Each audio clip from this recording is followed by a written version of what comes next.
The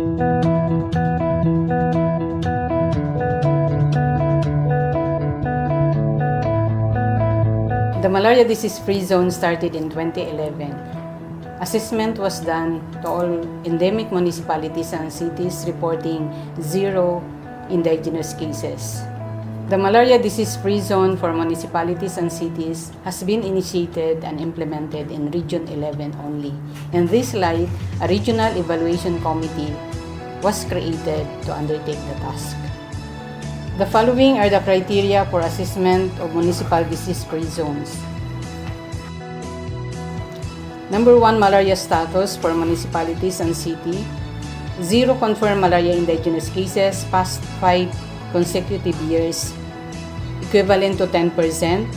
Annual blood examination rate of 8 to 10% yearly, 5%. 0 annual parasite incidence, 5%. Blood smear collection of malaria suspects in the barangay with last confirmed case reported, 10%. Data of active Anopheles breeding sites, past 5 years, 5%. Data on distribution of local vectors, past 5 years, 5%, a total of 40%. Second criteria is the presence of functional diagnostic facility. Microscopy laboratory setup based on laboratory standards, 10%. Availability of reagents, lab supplies, and anti-malarial drugs, 5%. Performance based on smear preparation staining procedure, 5%. Waste disposal biosafety, 5%. Documentation, updated records and report, 5%, a total of 30%.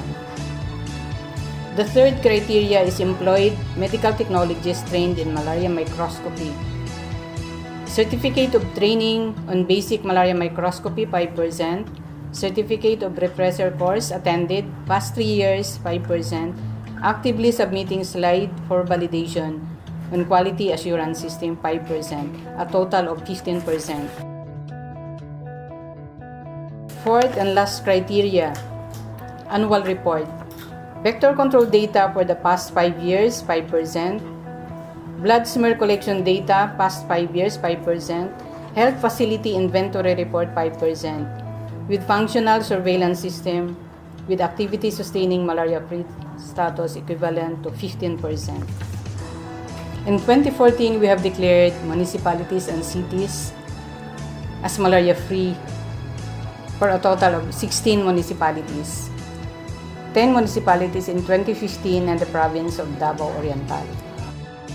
The criteria for assessment and evaluation of province as malaria-free are embodied in the Administrative Order 2011-0019 and now being revised to a more competitive one.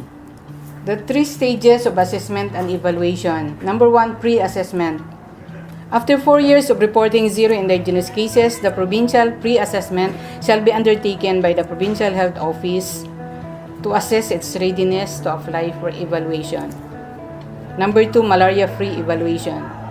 First, provincial self-assessment. At the end of 5th calendar year of reporting 0 indigenous cases, the province can conduct the provincial self-assessment as preparation for the regional office and central office evaluation. The regional evaluation team will review the self-assessment report of the province with all the supporting documents and submit to DOH central office.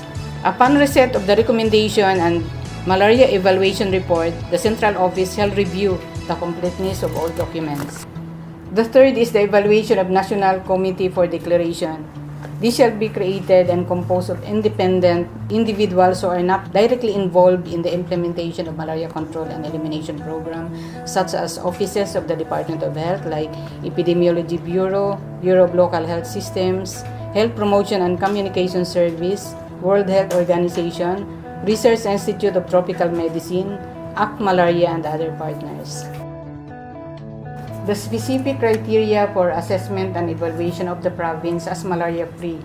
Letter A, mandatory requirements. 1 is the absence of confirmed indigenous malaria cases in the last 5 years.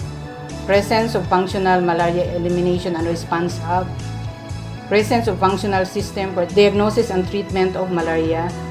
Compilation of all malaria reports in the past 10 years. Letter B, maintaining and sustaining malaria-free status.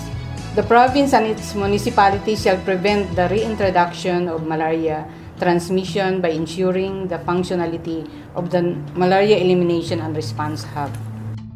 In 2016, we have declared 6 municipalities as malaria-free, 8 municipalities in 2017, and 1 province. The municipalities will receive a cash incentive of 100,000 pesos and 1 million cash grant for the province. In behalf of Assistant Secretary of Health for Mindanao Cluster and our very own Regional Director, Dr. Abdullah B. Dumama Jr., I would like to congratulate all the awardees.